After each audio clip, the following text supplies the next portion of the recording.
Class में बोलूँगा, लिख लो इसको, ठीक है।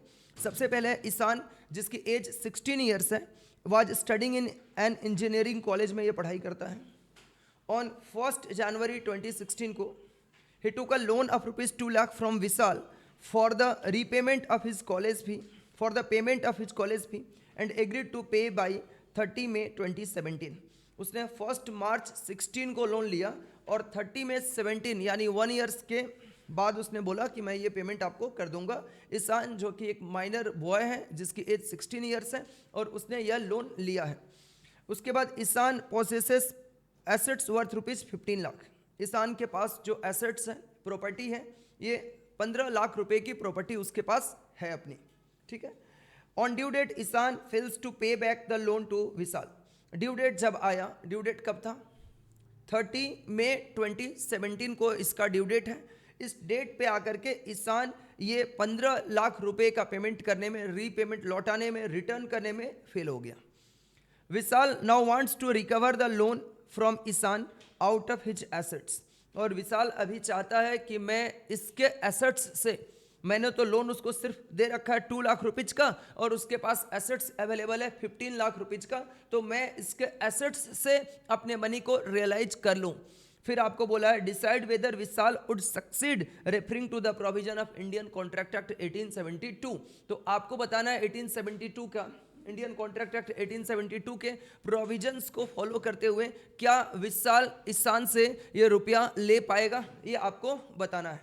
तो बच्चों आपके आंसर लिखने का पैटर्न क्या होगा, सबसे पहले तो इसके ऊपर बात करते हैं। पैटर्न में आपको हमेशा यही चीज, आप सीधे कैसे शुरुआत करते हो, नो यस ऐसे लिख करके स्टार्ट कर देते हो क्वेश्चंस का, जो कि बिल्कुल गलत तरीका है लिखने का। आपको ऐसे लिखना ही नहीं है। आपको करना क्या है, सबसे पहले प्रोविजन को आप एक्सप्लेन करोगे। सबसे पहले प्रोविजंस को आप एक्सप्लेन करोगे। ये जो भी आंसर्स भी लिए गए हैं ना, ये सारा इंस्टीट्यूट का ही सजेस्टेड आंसर है जो यहाँ पर आप अपने स्क्रीन पे देख पा रहे हो, ठीक है। हमने कोई ज़्यादा मेहनत नहीं किया इसके ऊपर, हमने बस इसको एक जगह पे कलेक्ट करके आप तक पहुंचाने का काम किया हूं। मैं जस्ट एक मीडिएटर हूं आप लोगों के लिए। तो ये सबसे पहले प्रोविजन के ऊपर हम लोग बात करेंगे। प्रोविजन क्या है हम लोगों का? सेक्शन 11 में आपने पढ़ा था, माइनर के बारे में सेक्शन 11 आपने पढ़ाई किया था।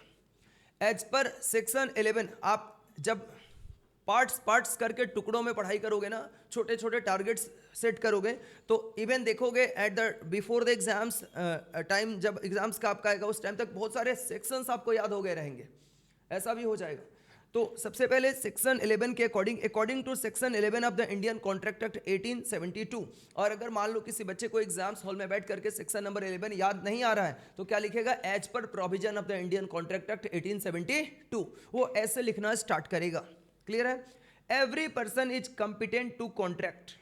वह सभी लोग कॉन्ट्रैक्ट करने के लिए कॉम्पिटेंट पर्सन होते हैं, केपेबल पर्सन होते हैं। Who is of the age of majority, जिन्होंने मेजोरिटी एज अचीव कर लिया है।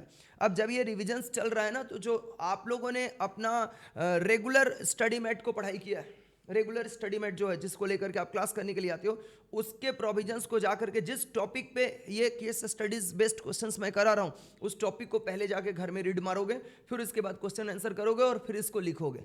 फिर मैं देखता हूँ कैसे तुम लोगों का नंबर नहीं आता है। समझ में आ रहा है ना? मैं भी देखता हूँ। एज ऑफ मेजोरिटी जिसने अचीव कर लिया, according to the law to which he is subject. आपको मैंने बताया था कि हमारे कंट्री में अलग अलग डिफरेंट लॉ के अकॉर्डिंगली मेजोरिटी का एज भी डिफरेंट होता है। जिस लॉ में वह सब्जेक्ट है, कॉन्ट्रैक्ट करने वाला पर्सन जिस लॉ में सब्जेक्ट है, उस लॉ के अकॉर्डिंग वह 18 ईयर्स का एज अपना मेजोरिटी का एज अचीव कर चुका है या नहीं, इसको चेक किया जाता है। सभी जगह पे 18 ईयर्स नहीं होता है मेजोरिटी एज। मेरी बात समझ में आ रहा है ना? यहाँ पर क्या लिखा है, who is age of majority according to the law to which he is subject, जिस लॉ के अकॉर्डिंग वह सब्जेक्ट है, उस लॉ के अकॉर्डिंग उसने मेजोरिटी का एज अचीव कर लिया है या नहीं कर लिया है, इसको देखा जाता है। दूसरा कौन है बच्चों? And who is of sound mind. दूसरा पर्सन वह साउंड माइंड पर्सन होना चाहिए, और and is not disqualified from contracting by any law to which he is subject. और किसी भी लॉ के अकॉर्डिंग कॉन्ट्रैक्ट करने के लिए वह डिस्क्वालिफाइड पर्सन नहीं होना चाहिए। जिसमें वह सब्जेक्ट है उस लॉ के अकॉर्डिंग तो वह डिस्क्वालिफाइड पर्सन नहीं होना चाहिए, किसी भी लॉ के अकॉर्डिंग डिस्क्वालिफाइड पर्सन वह नहीं होना चाहिए to which he is subject. तो ये पर्सन लोग कॉन्ट्रैक्ट में इंटर कर सकते हैं। लेकिन यहाँ पर क्या बोला है, a person who has completed the age of 18 years is a major and otherwise he is treated as a minor. मतलब हमारे कंट्री में मेजोरिटी एक्ट के अकॉर्डिंग मेजर होने का एज बिगिन कहाँ से होता है? ऐसा कभी आपने सुना है कि कोई 18 ईयर्स से पहले भी किसी दूसरे लॉ के अकॉर्डिंग कोई लोग मेजर एज का मान लिया जाता है? ऐसा नहीं है। मेजोरिटी की बिगिनिंग ही हमारे कंट्री में कहाँ से होती है? 18 ईयर्स के एज से होती है। So a person who has completed the age of 18 years is a major, otherwise he is treated as a minor. इसके अलावा वह माइनर ही ट्रीट किया जाता है। Thus, Isan is a minor and is incompetent to contract. Ishan क्या है? Contract करने के लिए इनकॉम्पिटेंट पर्सन है। ईसान कॉन्ट्रैक्ट करने के लिए कैसा पर्सन है? इनकॉम्पिटेंट पर्सन है। To contract and agreement with him is void. और उसके साथ जो एग्रीमेंट विशाल ने किया है ना उसको लोन देने का, वह कॉन्ट्रैक्ट ही क्या है? वॉइड है। अब हम लोग फैक्ट ऑफ द केस, अपना जो केस है ना यहाँ पर हम लोग आते हैं। इसमें देखो बच्चों, जो ईशान वाला लाइन लिखा हुआ है ना, ये यहाँ पे नहीं लिखा होना चाहिए। समझ में आ रहा है ना? ये थोड़ा ऊपर नीचे हुआ है। यहाँ पर आप लोगों को क्या करना चाहिए? आप लोगों को यहाँ पे 2 सेक्शंस एक्सप्लेन किए गए हैं। यहाँ पर 2 सेक्शंस आप लोगों को एक्सप्लेन किए गए हैं। सो इसके अकॉर्डिंग तो यह इनकम्पिटेंट पर्सन है, and not able to enter into a contract. ये कॉन्ट्रैक्ट क्या हो जाएगा? वॉइड हो जाएगा। लेकिन अगेन एक इंडियन कॉन्ट्रैक्ट एक्ट का दूसरा एक सेक्शन बोलता है, यहाँ पर ये भी आपका प्रोविजन ही है। According to another section of the Indian Contract Act, यहाँ पर according to section 68 of the Indian Contract Act 1872, however, prescribes the liability of a minor for the supply of things which are necessary of life to him. जो उसके कोई minor अगर है और उसके life के लिए नेसेसरी जो थिंग्स है, अगर उसके लिए उसको सप्लाई किया गया है तो उसके लिए माइनर्स तो लायबल नहीं होता है, लेकिन माइनर्स की प्रॉपर्टी लायबल होती है। ऐसा भी हम लोगों ने पढ़ा है। सेक्शन 68 क्या बोलता है? Prescribes the liability of a minor for the supply of things which are necessary of life to him,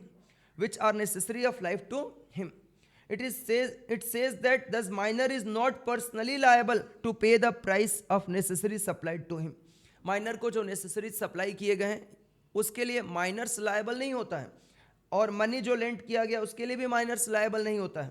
for the purpose the supplier और lender will be entitled to claim the money और price of the goods और services which are necessary suited to the life of the minors condition supply provided that minor has a property. ये तभी ये पैसा supplier realise कर पाएगा। देखना ध्यान से यहाँ पर, द सप्लायर और lender will be entitled to claim the money और प्राइस ऑफ द गुड्स और सर्विसेज, जो उसने माइनर को सप्लाई दिया है गुड्स या सर्विसेज या लोन दिया है, उसको सप्लायर या मनी लेंडर तभी रियलाइज कर पाएगा जब माइनर के पास अपनी एक प्रॉपर्टी होगी। माइनर खाली हाथ है एकदम, पहले से उसके पास कुछ नहीं है, तो क्या वह कुछ भी उससे रियलाइज कर पाएगा? नहीं कर पाएगा। The liability of minor is only to the extent of the minor's property. Minor की लाइबिलिटी ऐसा नहीं होगा कि माइनर के पास प्रॉपर्टी नहीं है तो माइनर उसको जॉब करके पैसे कमा के देगा, माइनर उसको अपने कहीं और जगह से पैसे कलेक्ट करके देगा, ऐसा नहीं हो सकता है। ओनली माइनर्स की property will be liable, not the minors. Minors liable नहीं होगा, सिर्फ माइनर की प्रॉपर्टी यहाँ पर लायबल होती है।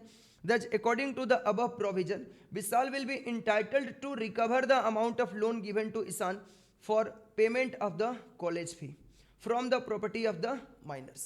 अगर इस सेक्शन के अकॉर्डिंग अगर बात किया जाए, अगर उसका ईसान का लाइफ में नेसेसरीज था उसका कॉलेज का फ़ी देना, क्योंकि वो इंजीनियरिंग कॉलेज में पढ़ रहा था, उसका कॉलेज का फ़ी ड्यू था, इसने उसको फ़ी का पैसा दिया। लेकिन ऐसे सिनारियों में यहाँ पर ये बीच में फैक्ट ऑफ द केस वाला लाइन नहीं रहेगा, ये गलत हेडिंग आ गया है। आप दोनों को 2 पैराग्राफ में लिखोगे, 2 प्रोविजन आपको यहाँ पर बताए गए हैं। क्लियर है? तो दो प्रोविजन के अकॉर्डिंग ही यहाँ पर पूरा लिखा गया और लास्ट में सिर्फ आप कंक्लूजन लिखोगे। विशाल यहाँ पर अगर हम लोग section number 68 of the Indian Contract Act 1872 के अकॉर्डिंग अगर बात करेंगे तो विशाल ने नेसेसरीज उसको सप्लाई किया गया है और इस नेसेसरीज को रिकवर करने के लिए विशाल सिर्फ माइनर्स की प्रॉपर्टी जो है उससे रिकवर कर सकता है, माइनर से रिकवर नहीं कर सकता है। क्लियर है बात ना? सो यहाँ पर Vishal will be entitle to recover the amount of loan given to Ishaan for payment of the college fee from the property of the minors. That means Ishaan के प्रॉपर्टी से सिर्फ वो रियलाइज कर पाएगा।